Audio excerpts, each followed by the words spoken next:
tingles and numbness went down like 90%. And then I got all this energy, my digestion was so much faster. I felt so alive. And also, I was in love with my food. I don't know, I love shopping for fruit. I don't know why, I just love it. It's really exciting. I never used to like shopping for groceries until I went raw. Here's another funny thing. Everybody told me, oh, you're going to be low on iron, Adrianna. You're going to be low on protein. I go to get my blood test results. Okay, I'm not on any supplements. And she says, yeah, your iron is like slightly high this time, which is like a good thing. I'm like, oh, what? She's like, yeah, and your B12 is perfect. What? Like everything's perfect. How could that be that after going raw, which everybody thought was like super deficient, everything is perfectly efficient, perfectly there, everything I need taken care of. I couldn't believe it. So anyways, that's the story. But there was something about the 80-10-10 diet. Who's read that book before? It's so good. It's like the raw food Bible. One of the reasons I liked it so much is that he talks about the species-specific diet. Who's heard this phrase before, the species-specific diet? Yeah, a few of you. So for anybody who doesn't know, the species-specific diet is basically the diet that is designed for a specific species of animal based on their anatomy, their body, and their physiology, the way that it works inside. So I thought this was fascinating. That we have a species-specific diet too? Okay, little pop quiz. Who can tell me what lions eat? Just shut up. Meat. Zebra. Meat, zebra, other animals, antelopes. Okay, what do giraffes eat?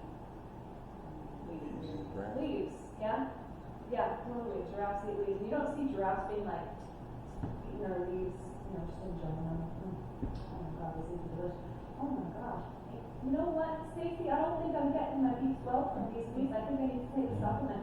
Oh my gosh, you're a giraffe, just eat the freaking leaves. Like, this is not the conversation they're having. You know what I'm saying? They are just eating their food, not worried about where they're getting their B12, their vitamin C, all this stuff. They're just eating the food that they are drawn to. Okay. What do anteaters eat? Chicken. Ants. Yeah. It's my favorite animal name. Like, it's just like so obvious what they eat. When they could name it something else. Longos. I don't know. Okay. Anyways, so let's talk about four different. Well, there's not just four, but these are the main ones that we know about. The four boars. What is the first kind of boar? Carnivore. Yeah. Why would that be the first one? I don't know. So carnivores. What do carnivores eat? Meat. Yeah. What do their teeth look like? Sharp. They have really long canines, yeah? Really long, sharp canines. They have fur. They have short digestive tracts. They have uricase in their saliva so as to break down the protein and the fat content in there. So, do we have super sharp canines? Apparently we do. Everybody's always talking about their canine. Yeah, but I've got canines. There must be a carnivore, right? Yeah, your canines are adorable, okay? They're not made for ripping and tearing flesh. But we can do it. Why are we able to eat flesh? Well, there's a few reasons, right? We have to kill them somehow with some tools. Okay, so we need like a knife. Hold on a second. If I'm a carnivore, can I just eat a cow that's right in front of me? Maybe. Let's just try it out, just for argument's sake, right? So let's say you're super hungry, you're driving down the road, and you're like, man, I need a snack. Oh, look, it's a farmer's field. There's a cow. Let's go eat the cow. So you go over, you see the cow, it's adorable, it's moving at you like, hi, move. And you're like, I'm going to eat you. And the cow's like, good luck. So you go up to the cow, just with your physical machinery. Okay, you gotta like somehow strangle it to death, maybe like bite its neck or something. I don't know, like a lion. So you're like trying to strangle it with your mouth, and it's just like, get off of me. Okay, like for argument's sake, let's say you're able to take it down, which is your physical machinery, the way a lion or a cheetah or a tiger does. Let's say you're able to kill it somehow. Maybe it just feels bad for you, so it plays dead. So then you're like, okay, now I'm gonna eat it with no tools, just my physical machinery with your like adorable little, claws, right? Like trying to tear it open. Oh my gosh, it's laughable, right? You can't actually, and not only that, let's say you can open the cow up. Now it's like all this hot blood, this intestinal tract, guts pouring out, it's meal from yesterday is pouring out. Like, are you excited? Are you salivating? I'm taking your silence as a no. I mean, okay. Gross, right? Disgusting. Oh my god, that's roadkill. Ugh, like, I don't want that. A lion would be like, oh, like so excited, right? That's their delicious meal. So, it's a really easy way to figure out if we're a carnivore or not is, can you eat this animal in its raw state, no cooking, no processing, and can you obtain it with no tools, just your physical machinery? The answer is no. We all know this. I didn't need to explain it to you. Now, omnivores, are we omnivores? Well, most omnivores do the exact same things carnivores do, except they also eat fruits and vegetables as well, which is cool. But they also eat meat, and they also have the long canines. They have the, bloodthirsty attitude of like, oh, something's moving, I gotta catch it. They have claws. They do the same kind of things carnivores do. They have the hunting instinct. Who here has a cat for a pet? Aren't they so cute? They're so cute. But you know what's funny about cats? Is that the only kind of playtime they want to have with you is if they're kind of hunting you. Or hunting something. They're like, oh, a string, let me catch it and eat it. Or they bring you a mouse, like a present. They're like, I brought this for you because I love you and you feed me, I want to feed you, babe.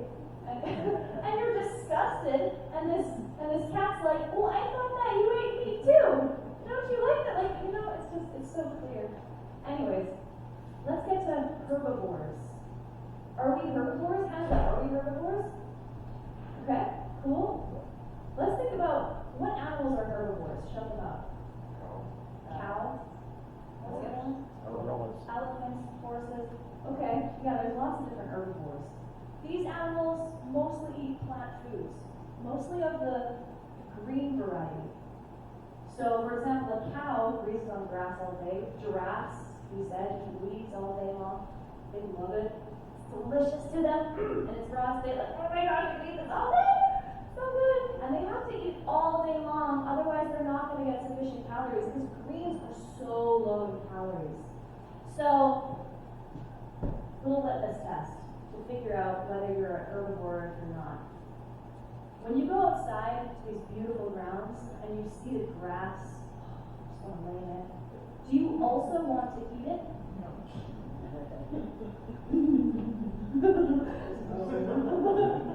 I used to think we were herbivores too until I did this litmus test. The leaves, are you like, oh, leaves, they're fine.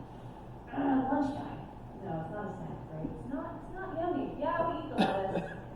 But that's like a side dish. That's like a little like, I'll eat the lettuce, okay. Okay, so we're not herbivores. Last one, frugivores. What is a frugivore? Fruit eater? Yeah. Frugivores mostly eat fruits and tender leafy greens. So not necessarily cruciferous vegetables. Maybe if they want to, but like mostly just like tender leaves, but mostly fruits. So things like bonobos, chimpanzees. Gorillas are a bit of, they would prefer to eat fruits, but because they're so big, they wouldn't be able to stay on the branches and obtain all the fruit. But frugivores are the animals that are built a lot like us. So, I have a question. Now, let's do the litmus test again. I love this litmus test. If you saw a ripe, juicy, opened up mango sitting in front of you and had this like beautiful fragrant smell, would you be salivating a little bit? Yeah? Yes. Yeah, I'm already salivating just thinking about it. Like, actually hold out your hand right now. Imagine there's a mango in your hand and close your eyes. Feel the weight of it. It's like kind of dripping on your fingers. and it's already opened up. And now, open your mouth and start to take a bite. Oh, I wish it was there. Now I'm hungry. I literally got the ghrelin experience in my stomach just now. I just got a hunger pang. Did anybody else salivate when you did that? Yeah. We're all like looking at us. This is how we know that we're frugivores. We're designed to eat fruit because we can eat these fruits in their raw state, unadulterated, no cooking, no processing. They look beautiful to us in their natural state. Look at that. Grapes, oh my gosh, just like all hanging out together, like, hi, eat me. Like they just look so beautiful. They're glowing, and we just want to, they're so easy for us to eat. What foods are children drawn to naturally? Fruits, right?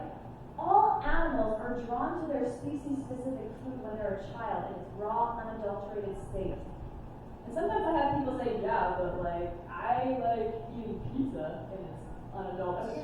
That's an adulterated food! You can't say that. Of course we like pizza.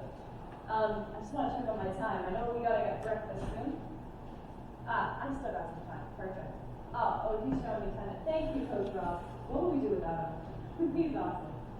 So, I want to come to something that I think is also important. The social aspects of playing raw.